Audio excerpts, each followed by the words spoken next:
All right, guys, we are moving on to Chapter 9. Augie and Wyatt are on their way to go confront Gerard about what happened in their fort, what they found in their fort. Quickly, Augie and I stashed our supplies, pulled the flap down, and hurried back through the woods. Al and Unc were setting up their table and chairs when we reached the junkyard. Did you see Gerard around here this weekend? Augie asked. Al held up his hands, palms out. Whoa there. No, hi, Al, how you doing? What's got your panties in such a bunch? Sorry, said Augie. Hi, Al. Hi, Unc. That's better, said Al with a smile. So what's up, said Unc. Gerard's been at our fort, Augie explained, messing things up and taking stuff. The Demuth kid? Unc asked. We nodded. Well, if that don't beat all, said Unc, shaking his head. First he burns down Al's shed, and now this.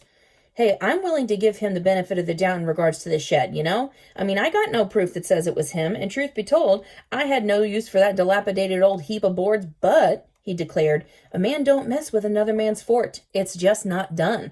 A guy's fort is his castle. It's, sacred. We all nodded. So what are you going to do? Al asked. We're going to go to his house, I said, getting on my bike. Careful now, Unc called after us as we rode away. That kid's kind of funny in the head, you know. He's big, too. There's no telling what he might do. We found Gerard in a lawn chair in his front yard, petting what looked like a little gray kitten sitting on his knees. We ditched our bikes walked up to him. As we got closer, I saw that it wasn't a kitten at all. Augie, I said in a low voice, he's got the squirrel tail. The tail was spread across Gerard's knees, and he was running his chubby white fingers down the furry length of it, over and over again. In his other hand, his thumb rubbed back and forth over the rabbit's foot. Gerard looked up and saw us and grinned, like he didn't have a care in the world. He didn't even look guilty, which really bugged me. Where did you get that? I asked, pointing to his lap. His grin faltered for a second and then returned big as ever. Want to feel it? He held out the tail. It's real soft as rabbit. What were you doing out in the woods? Augie asked, ignoring Gerard's outstretched hand. Wait a second, I said. Something was bugging me about seeing Gerard with the squirrel tail, besides the obvious fact that he found it right near our fort. Augie, didn't you say that thing would stink after a while? Huh? Said Augie, looking surprised by my sudden changing of the subject. Oh, yeah, he thought for a minute. It ought to stink by now. I didn't feel like getting close enough to find out for myself, especially after almost upchucking the guts in the tent. So I asked Gerard, does that squirrel smell bad? Gerard shook his head. My mom called it nasty. She was going to throw it away, but Gerard said no, so she fixed it. Fixed it? This was interesting. I wanted to ask how, but Augie was looking impatient. I figured she must have done that boiling, salting thing that Augie had told me about. Gerard, we know where you found that, he said. What were you doing in the woods? Gerard pointed to me. You said, remember? You said you were making a fort. You followed us? I demanded. He nodded. You saw me, he said. And I swear he giggled like it was sort of a secret little joke. I had a brain flash of that brief second in the woods where I thought I'd seen something out of the corner of my eye and then had dismissed the idea. It must have been Gerard. I like the fort, Gerard went on. It's nice, but there were no gummy worms. Yeah, I said. We saw your gummy worms. They were almost as nice as the squirrel guts on my sleeping bag. And you took our calendar, said Augie. What were you doing lighting all those matches? I added. Gerard's eyes popped open and he looked very frightened. Gerard does not play with matches, he cried.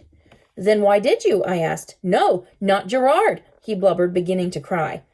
His hands rose from his lap and fluttered nervously. No matches for Gerard. No matches, no fire. His round face had turned bright red and his eyes kept on blinking really fast. Come on, Gerard, I said. You admitted you were there. Just give us the calendar, okay? And you promise you won't go back, Augie said. At that, Gerard did this weird thing where his eyes rolled up and to the side, almost like he was trying to disappear, or like he thought if he couldn't see us, maybe we'd disappear. He became very still. His hands, which had been stroking the rabbit's foot and squirrel's tail, had froze. He was like a big, blind stone statue. I looked over at Augie and we stared at each other, wide-eyed and wondering, what do we do now? I thought for a minute. Gerard had been in the woods for sure. He had the squirrel tail to prove it. He'd been in the fort for sure. He left the gummy worms. But for some reason, I believed him about the matches. And if he didn't light them and trash the place and take the calendar, then who had? I was pretty sure I knew. I said, okay, Gerard, you're not allowed to play with matches. You promised you wouldn't, and you didn't, did you? Gerard's face relaxed. His eyes opened and darted from mine to Augie's and back as he shook his head. Nope. He looked down happily at the squirrel tail and the rabbit's foot, and his hands began their rhythmic stroking again. So who did light the matches? I went on. The eyes flew up under the lids again and stayed there. The hands froze. The statue was back. Do you know? No answer. I tried a different tactic, trying to get him to relax. Was it your mom? I asked in a teasing voice. Gerard's eyes flew open. No, he said, and laughed as if this was the funniest idea ever. Was it Augie's gram? I tried. No, he said, laughing even harder. I laughed too and said, okay, now I'll ask for real. Was it JR and Maury? Gerard's eyes flew in the back of his head and he was still again, except for his lips and hands, which were trembling. I glanced at Augie and nodded. He nodded back. Then he said real slowly and quietly, It's okay, Gerard. There was no answer from the statue, but I thought the trembling eased up a little. We're not mad at you, I said.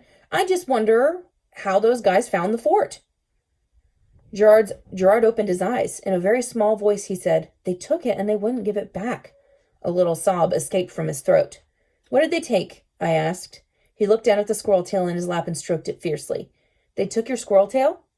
And they wouldn't give it back, Gerard said, crying openly. They wanted me to tell, and they didn't give it back, and they kept asking me. The door to the house opened then, and Gerard's mother stepped outside. She smiled at Augie and me and started to say hello. Then she caught sight of Gerard's tear-streaked face. Oh, Lovey, what's wrong? She said, rushing over to him. She knelt down and put her arms around Gerard. Then she turned to Augie and me with fury. Haven't you boys anything better to do than to come around here and torment a poor kid who never did you any harm? I started to protest, but Mrs. DeMuth was shepherding Gerard towards the door. She stopped and looked back, sounding more sad than angry, and she said, I've never seen so happy as when you took him to that fort of yours, and now look at him. I hope you're proud of yourselves. She led Gerard inside, and the door closed. Augie and I looked at each other. Man, I said. Let's go, he said. Oh, excuse me, guys. Yawn. She thinks we took him to the fort, I said, as we walked dejectedly to our bikes. Yeah, said Augie, like he was our friend. I felt pretty crummy right then, and I could tell Augie did too. I'd never really thought about what it means to be a kid like Gerard and not have any friends. I could just picture what happened. JR and Maury had seen Gerard playing happily with his new squirrel tail and swiped it, then started to tease him with it. Where'd you get this, Gerardo? Really, the woods? What were you doing in the woods? Oh, there's a fort there? Those losers Augie and Wyatt made it? Oh, yeah? So where is it? No, you can't have the squirrel tail back, not until you tell us. Before we got our bikes, Augie and I spit in our palms and shook hands on a solemn vow. JR and Maury were going down. And I know probably a few times through reading that chapter, I probably said Jerry instead of Gerard. You guys know how I kind of struggled with that name. I don't know why. But we're on to chapter 10. All right, here we go.